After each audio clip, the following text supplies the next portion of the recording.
organiser des gay pride, financer des films d'auteurs LGBTQI+, ou du porno gay, et vendre ses plages et même son armée comme gay-friendly, tout en s'appelant Israël, ça s'appelle du pinkwashing. Et c'est de plus en plus critiqué. Mais qu'est-ce que le pinkwashing? Et pourquoi ce lavage rose ne fait-il plus vraiment illusion? Pinkwashing is an attempt by the Israeli government and supporters of Israel to distract attention from Israel's illegal occupation of Palestine by pointing to Israel's supposedly superior record on lesbian, gay, bisexual, transgender rights. En gros, c'est une façon pour Israël de se donner une image positive et progressiste aux yeux du monde en défendant les droits de celles et ceux qui étaient et continuent d'être opprimés dans certaines parties du monde. Alors oui, Israël viole peut-être les droits des Palestiniens de façon répétée, mais reste très attaché à protéger les droits des LGBTQI+, à condition qu'ils ne soient pas palestiniens bien sûr. Ainsi, selon Haaretz, quotidien progressiste israélien reconnu, Netanyahou ne cesse de répéter que l'Iran pend les homosexuels, alors qu'Israël est une démocratie, la seule démocratie du Moyen-Orient, et que le pays organise des gay pride. Mais attention, il ne dit ça que lors de ses discours en Europe et aux États-Unis, c'est-à-dire en dehors d'Israël. L'intérêt d'Israël est de stigmatiser tous les pays autour pour masquer ce qui est fait concernant l'apartheid, la colonisation, l'occupation des territoires palestiniens. Ainsi, selon Jean Stern, auteur du livre Mirage gay à Tel Aviv, Israël reste un pays fondamentalement homophobe. Selon le journaliste, 47% des Israéliens considèrent que l'homosexualité est une maladie. Ainsi, dans la seule démocratie du Moyen-Orient, les mariages entre personnes de même sexe sont interdits. L'État d'Israël est beaucoup plus gay-friendly sur ses campagnes de communication que dans la réalité. On peut rappeler aussi les tristes massacres de la Gay Pride de Jérusalem en 2015 avec un juif orthodoxe qui a poignardé plusieurs manifestants. En 2009 aussi, la fusillade devant le centre LGBT de Tel Aviv. Quoi qu'il en soit, Israël a décidé de commencer à booster sa crédibilité LGBTQI+, en 2009 dans le cadre de sa campagne de com Brand Israel, lancée elle en 2005, alors que son image était au plus bas après la répression violente de la deuxième intifada. La ministre des Affaires étrangères de l'époque, Tzipi Livni, ancienne agente du Mossad, les services secrets israéliens, et d'autres diplomates israéliens, ont ainsi décidé qu'il y avait un modèle de ville gay à vendre concernant Tel Aviv. Des journalistes gays ont été invités dans le pays, un marketing direct s'est mis en place dans les médias LGBTQI+, et en 5 ans, le nombre de touristes venus pour la Gay Pride de Tel Aviv est passé de 7 000 en 2012 à 35 000 en 2017.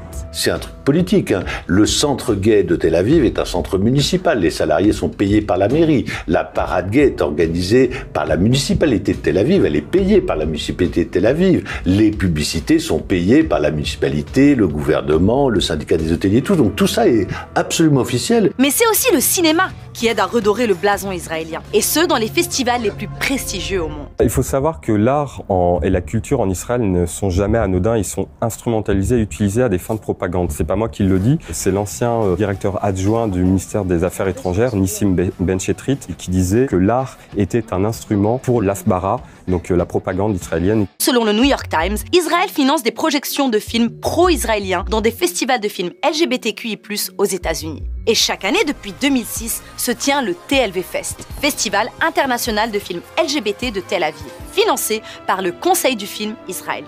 En 2006 sortait d'ailleurs le très remarqué film The Bubble de l'Israélien Ethan Fox, financé en partie par le Israeli Film Fund, un financement public pour le cinéma et qui raconte l'histoire d'amour passionné entre Ashraf, un Palestinien persécuté par son beau-frère Jihad, membre du Hamas, et Noam, un soldat israélien qui a le coup de foudre pour lui à un checkpoint.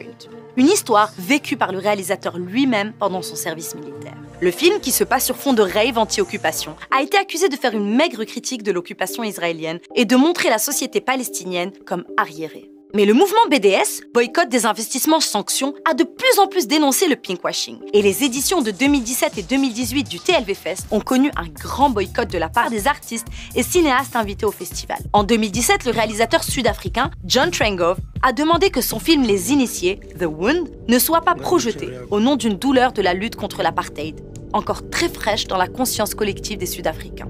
Et pour l'année 2018, c'est 11 artistes qui ont boycotté le festival à l'appel de BDS, dont le réalisateur et acteur transgenre français Océan Michel et son co-réalisateur Cyprien Vial, auteur du film Embrasse-moi. Sylvain Coine, réalisateur français, nous explique pourquoi lui aussi a refusé que son film Dylan Dylan soit projeté au TLV Fest de 2018. Le TLV Fest, c'est un festival qui est très important en Israël et à Tel Aviv, qui représente la ville la plus tolérante en termes de droits homosexuels LGBT du Moyen-Orient. Mais c'est aussi aussi une vitrine pour l'État d'Israël, et c'est une vitrine pour un peu redorer son image de société tolérante, pour masquer des agissements beaucoup plus violents que l'on connaît et qui touchent aussi les personnes LGBT et queer. La Gay Pride 2018 de Tel Aviv, qui a rassemblé 250 000 personnes, a elle aussi été accusée de pinkwashing par ses militants palestiniens et israéliens.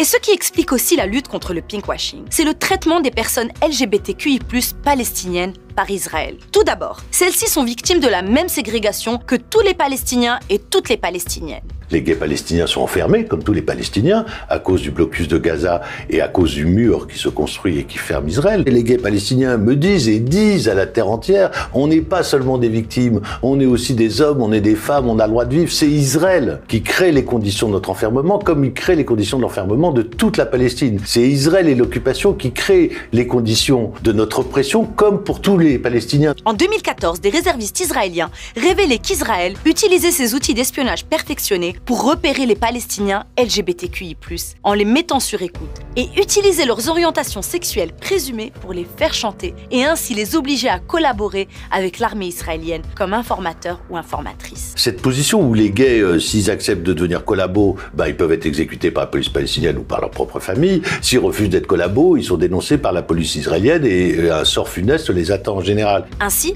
le dommage qui en découle est que les personnes LGBTQI+, seraient soupçonnées d'être collabos par leur entourage. When you construct the static image of a society and frame homophobia and transphobia as an inherent quality to the society, while framing yourself, of course, as a savior, you're gaining legitimacy from the international community, especially queers, to continue your colonial violence against these savage colonized people. Pinkwashing is consistent with the Israeli agenda of legitimizing colonial violence and of removing Palestinian people from their land.